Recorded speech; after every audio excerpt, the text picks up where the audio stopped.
Hai semua, selamat kembali ke online classroom Cikgu Teo. Dalam video ini kita akan tengok topik terakhir untuk bab 4 iaitu pembiakan tumbuhan. Topik ini agak panjang ya, jadi Cikgu Teo akan pecahkan dia kepada dua video yang berlainan lah. Untuk video yang bahagian A ni, bahagian pertama ini kita akan tengok pendebungaan. Ada ramai yang tanya, Cikgu Teo, pokok pun boleh membiak ke? Ya, okey. Seperti benda hidup yang lain, semua jenis tumbuhan, bukan pokok saja ya. Semua jenis tumbuhan perlu juga membiak untuk memastikan kelangsungan spesies dia. Sebab semua benda yang ada nyawa, semua benda hidup, dia akan melalui proses pertumbuhan. Dia akan besar dan dia akan tua dan akhirnya akan mati. Kalau tidak ada pembiakan, tidak digantikan, maka organisma itu, benda hidup itu akan mengalami kepupusan. So, adalah sangat penting mereka perlu digantikan dengan organisma yang baru, melalui pembiakan.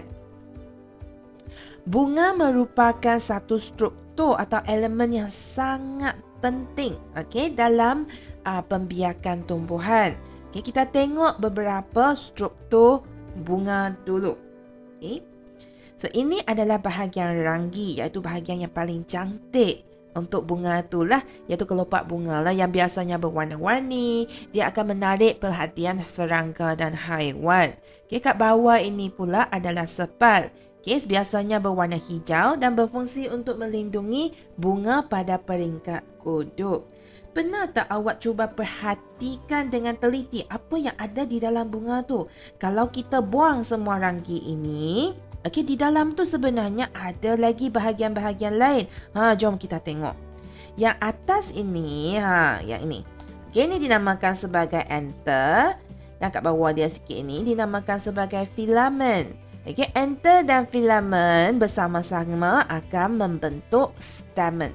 Stamen adalah organ pembiakan jantan bunga. Oh, bunga pun ada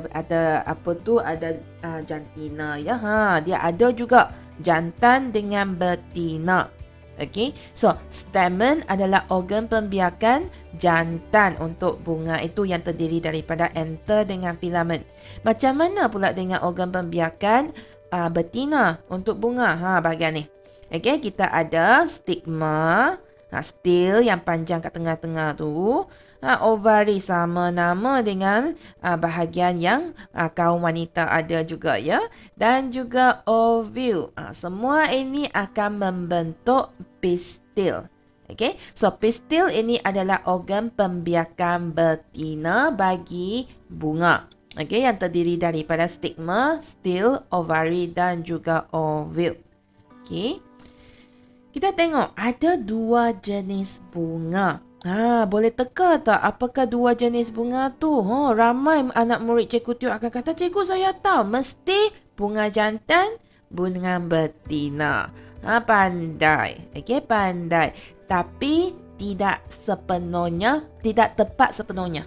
Kita ada bunga jantan, bunga betina, ada lagi bunga yang lain. Apa dia? Sebenarnya dua jenis bunga ini adalah bunga unisex dan bunga bisex. Apa dia unisex, bisex?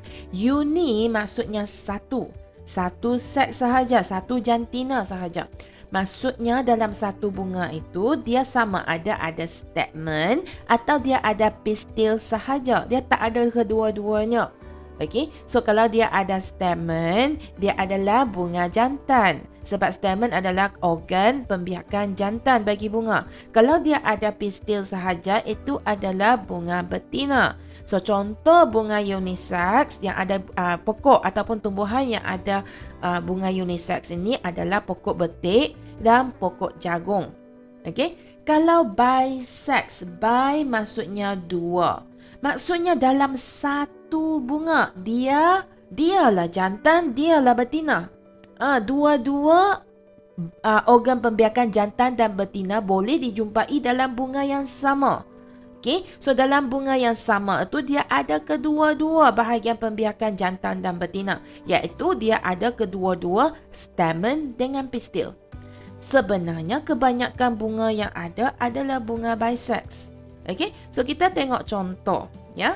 Untuk bunga unisex kita ada bunga jantan, bunga betina. Contoh macam ni. Okey, bunga jantan ini dia hanya ada stamen, ada anther dengan filament, itu sahaja.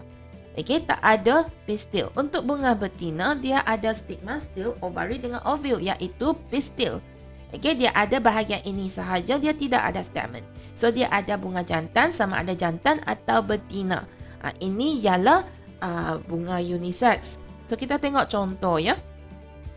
Contoh untuk pokok betik, dia ada bunga jantan, bentuk dia macam ni. Dan bunga betina, bentuk dia macam ni. Okey. Untuk pokok jagung pula, ini bunga jantan dia. Dan ini adalah bunga betina.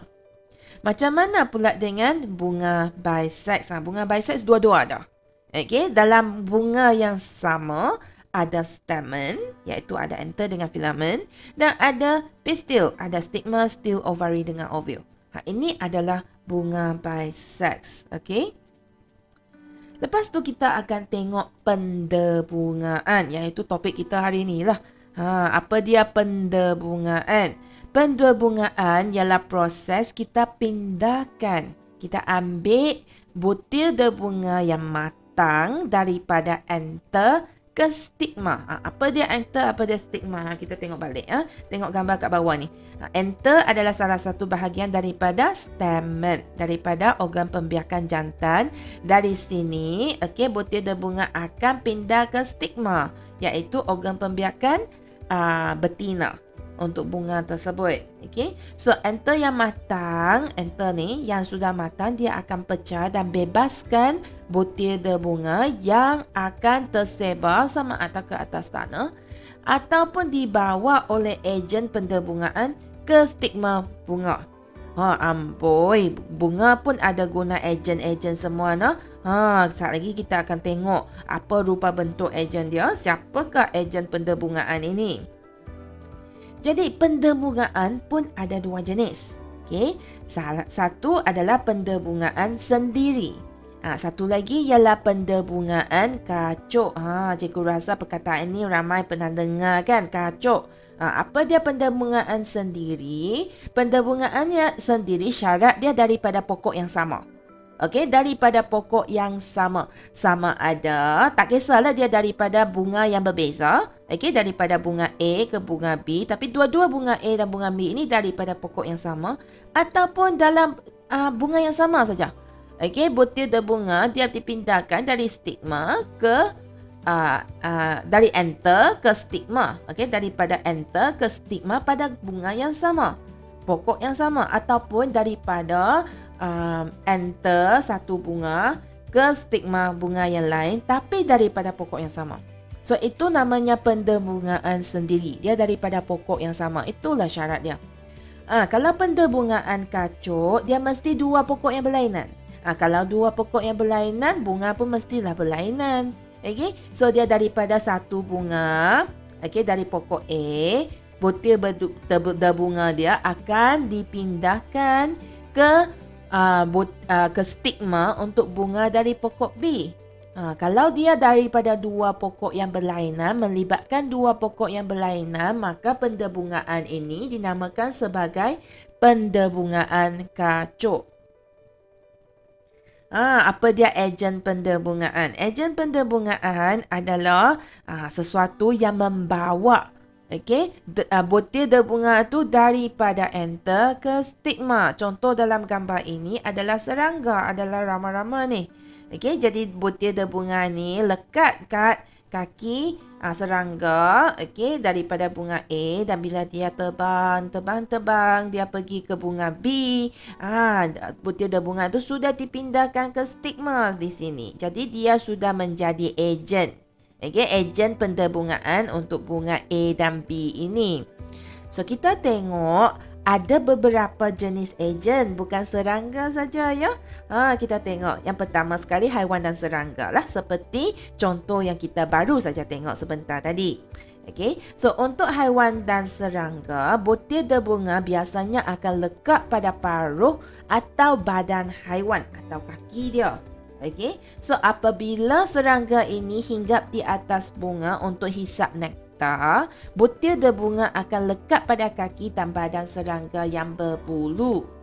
Dan seterusnya, seterusnya membawa ke bunga yang lain. Jadi kalau bunga yang menggunakan ejen jenis ni, bunga yang menggunakan ejen haiwan dan serangga, ciri-ciri dia biasanya ranggi sangat besar dan berwarna-warni supaya dia boleh menarik haiwan dan serangga untuk datang. Dia cantik, dan mempunyai nektar dan berbau harum. Barulah serangga akan mai sebab ada nektar dia boleh makan dan bau dia pun harum.